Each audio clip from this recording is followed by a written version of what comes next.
Bienvenue à tous et à toutes pour ce moment de méditation. Je vous propose de commencer par une prière de Suzanne Schell.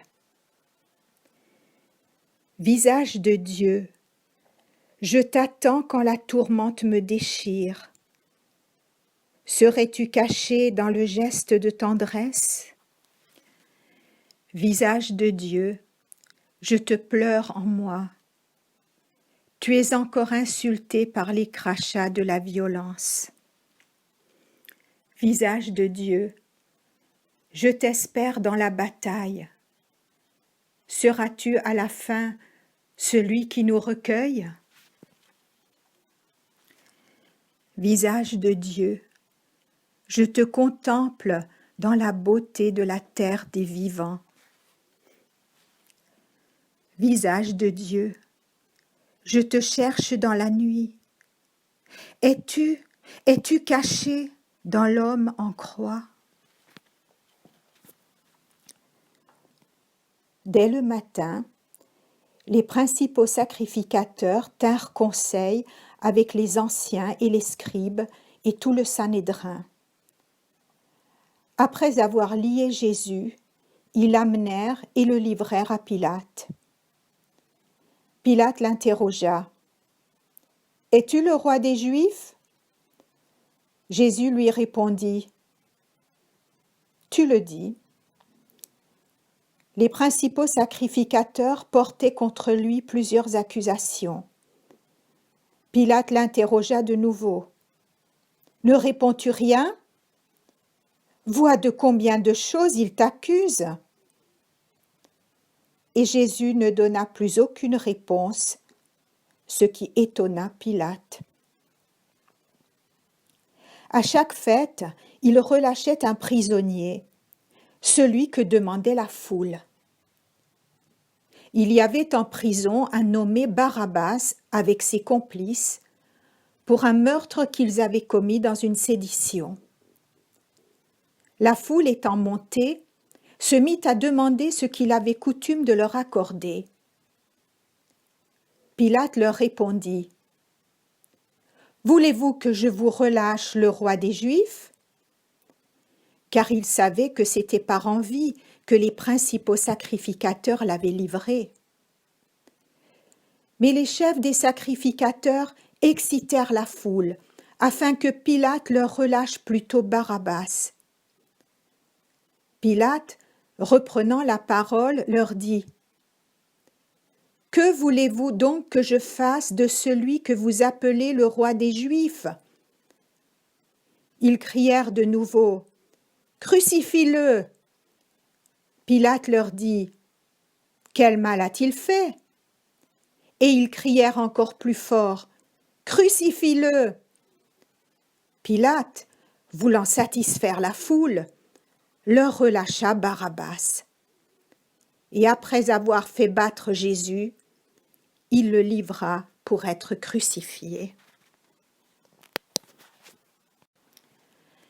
Pour notre méditation, je vous propose ce tableau du peintre suisse Antonio Chiseri, né en Suisse dans le Tessin en 1821 et mort à Florence en 1891.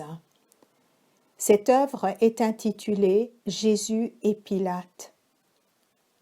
Elle est originale en ce que le point de vue du spectateur est situé à l'arrière de la scène. On ne voit pas les principaux protagonistes de face comme au théâtre, car justement, nous ne sommes pas au théâtre. Nous sommes nous-mêmes dans la scène qui est en train de se jouer. Le tableau représente le moment où Pilate s'adresse à la foule et lui demande de décider. La foule est rassemblée devant le palais, sous la lumière éclatante d'un soleil méridional qui contraste avec la pénombre de la salle où nous nous trouvons. Dans quelle direction va pencher le jugement? Vers la lumière de la justice ou vers les ténèbres de l'injustice? Or, la justice n'est pas guidée par la lumière du dehors et elle ne procède pas des vociférations d'une foule en délire. La justice procède de la lumière intérieure d'une délibération morale individuelle, et elle n'est pas toujours évidente ni facile. Dans ce tableau, un seul personnage nous fait face. C'est la femme de Pilate. La désapprobation et l'inquiétude se lisent sur son visage.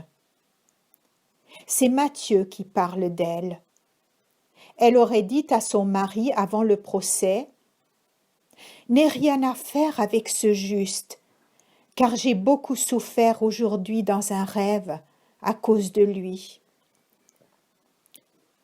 Son regard désemparé en appelle à notre conscience.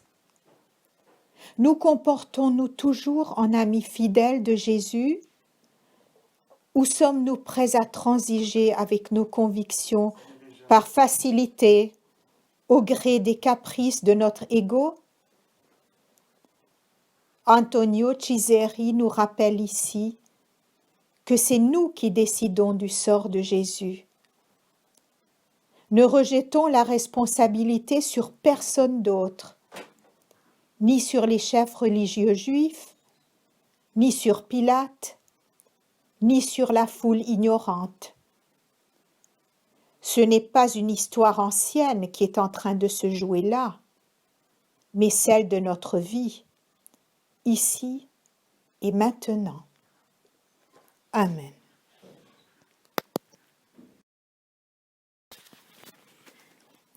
Seigneur, nous te prions pour celles et ceux qui sont seuls et se sentent abandonnés, qui attendent dans l'espoir d'un coup de fil, d'un courrier, d'un geste d'amitié, pour celles et ceux qui vivent dans la misère, dans les rues, sur les routes de l'exil, dans les bidonvilles, les camps de réfugiés, pour celles et ceux qui sont dans le découragement, dans les difficultés et dans les épreuves de la vie, qu'ils retrouvent l'espérance et l'étincelle qui remet debout.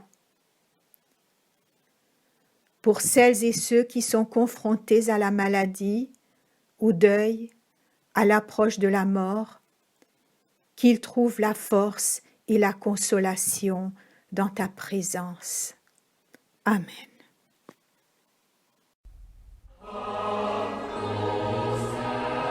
Amen.